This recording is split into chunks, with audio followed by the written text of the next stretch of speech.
चलिए देखा जाए question number 5 from cases in a book exercise 19.2। क्या दिया गया था? इंटीग्रेट करने के लिए बोला गया था इंटीग्रेशन ऑफ x बाई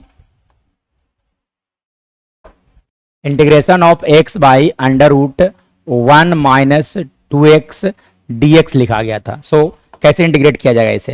तो इंटीग्रेट करने के लिए अब देखिए रूट के अंदर और बाहर वाला इसके कॉन्सेप्ट को पहले समझा जाए। तो सबसे पहली बात कॉन्सेप्ट के बारे में बात किया जाएगा। तो कॉन्सेप्ट इसका क्या कहता है कि रूट के अंदर और बाहर में देखना है, अगर डिग्री सेम है तो सेम टर्म को क्रिएट करना है। Point to be noted. अगर रूट के अंदर और बाहर मतलब अगर इस तरह से लिखा हो रहता मल्टीप्लीकेशन में अगर होता 1 माइनस 2x होता, या तो फिर जो dx लिखा रहता, या तो फिर x बाई लिखा गया होता under root 1 minus 2x। Both are same thing. Root के अंदर और बाहर वाला अगर देखा डिग्री, यहाँ का डिग्री 1 है और यहाँ पर देखा जाए तो डिग्री 1 है। तो जब डिग्री सेम होंगे रूट के अंदर वाला क्वांटिटी और बाहर वाला क्वांटिटी का, तो सेम टर्म को क्रिएट करना है। मतलब रूट के अंदर जो क्वांटिटी होगा वो वाला टर्म को क्रिएट कर देना है। मतलब यह हो गया कि यहां से लिखा जा सकता है under root of under 1 by x upon लिखा गया था, इसे लिखा जा सकता है 1 माइनस 2x। अब देखिए एक्चुअली में क्या करना है, जब रूट के अंदर और बाहर डिग्री सेम होगा तो सेम टर्म को क्रिएट करना है। देखिए रूट के अंदर क्या लिखा गया था 1 माइनस 2x। अब हम लोग क्या करेंगे, न्यूमरेटर में 1 माइनस 2x लिख देंगे, लेकिन ये गलत हो चुका है क्योंकि लिखा गया था न्यूमरेटर में सिर्फ और सिर्फ x था और हमने क्या लिख दिया 1 माइनस 2x। तो 1 माइनस 2x मतलब x अब लिखने के लिए सोचना पड़ेगा आपको कि माइनस 2x में कितना से मल्टीप्लाई किया जाए ताकि x आ जाए। तो ऑब्वियस सी बात है 1/2 से मल्टीप्लाई किया जाएगा तो x आ जाएगा। मतलब अब क्या करना होगा, आपको बाहर से मल्टीप्लाई करना होगा -1/2।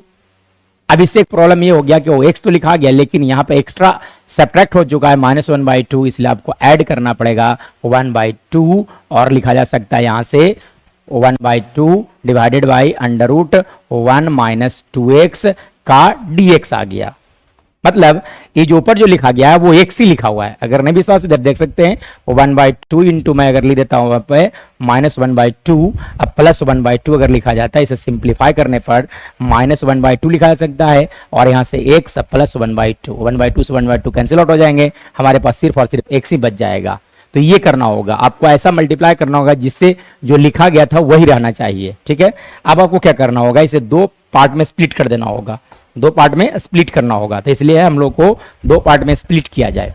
चलिए तो दो पार्ट में स्प्लिट किया जाए, तो दो पार्ट में स्प्लिट किया जाएगा तो एक पार्ट में रखना है सेम टर्म वाला को साथ साथ रखना है। मतलब यह मैं कहना चाहता हूं -1/2 कांस्टेंट है इसलिए बाहर आ गया, यहां से लिखा जा सकता है 1 minus 2x divided by under root 1 minus 2x dx plus 1/2 भी कांस्टेंट है इसे लिखा जा सकता है 1/2 बाहर आ गया और लिखा जा सकता है dx by under root 1 minus 2x लिखा जा सकता है।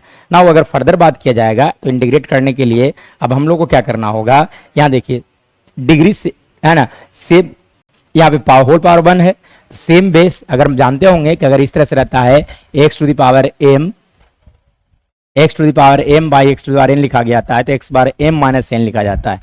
सेम बेस अगर डिवाइड में होगा तो पावर घट जाता है। मतलब यहां से यह कहा जा सकता है फर्दर कि -1/2 को बाहर कर दिया जाए, यहां पर सेम बेस है इसलिए पावर सब्ट्रैक्ट हो जाएगा। मतलब यह हो गया कि 1 माइनस 1/2, 1 में से 1/2 गया तो 1/2 बचेगा, यानी कि यहां से लिखा जा सकता है 1 माइनस 2x dx लिखा जा सकता है, यानी कि होल पावर 1/2 रह जाएगा, यहाँ पे लिखा जा सकता है। प्लस यहाँ पे लिखा जा सकता है 1/2 को बाहर कर दिया जाए और इसे लिखा जा सकता है 1 माइनस 2x के पावर -1/2 dx होगा। नाउ अब इंटीग्रेट करने के लिए क्या करना होगा आपको कि देखिए डीसी सेट करना होगा, dx के साथ डीसी मल्टीप्लाई होना चाहिए।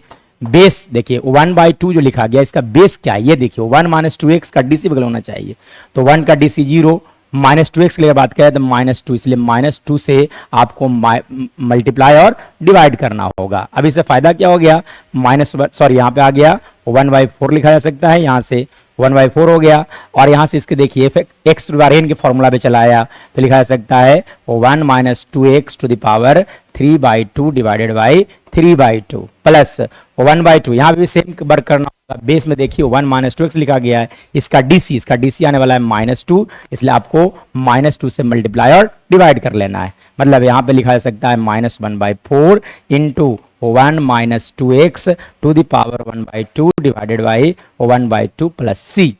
अब देखिए इसके बाद आपको क्या करना होगा, देखिए ये जो इन्वर्ट होके मल्टीप्लाई हो जाएंगे, यानी कि यहां से लिखा जा सकता है 1/6।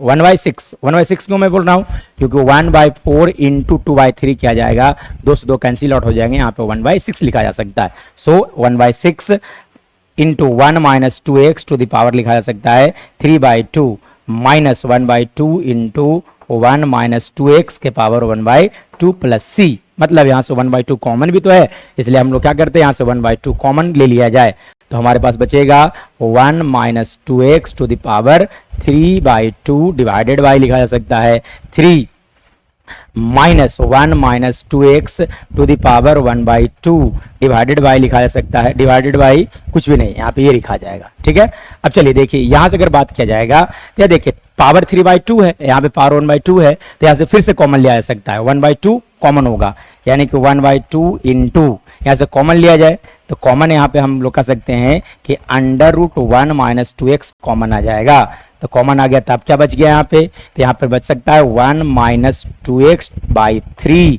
माइनस लिखा जा सकता है यहाँ पे 1, मतलब फर्दर अगर एलसीएम लिया जाएगा यहाँ पर, तो एलसीएम वगैरह लिया जाएगा तो लिखा जा सकता है 1/2 into √1 minus 2x into 3 LCM ले लिया जाएगा तो लिखा जा सकता है -2x माइनस 2 हो जाएगा, -2x माइनस 2/3, मतलब यह हो गया कि दो फिर से कॉमन लिया जाए, तो 2 कॉमन लेकर के इस 2 से बाहर एलिमिनेट किया जा सकता है। सो है ना, फर्दर हमारा आंसर होने वाला है, लिखा जा सकता है 1/2 इंटू -2 कॉमन लिया जाए, अंडर रूट लिखा जा सकता है 1 माइनस 2x इंटू यहाँ पर आ जाएगा x प्लस 1/3 लिखा जा सकता है, मतलब यह हो गया कि ये 2 से 2 कैंसिल आउट हो गए, यानी कि हमारा फाइनल रिजल्ट आ गया √1 minus 2x into x plus 1/3, यही हमारा आंसर होगा।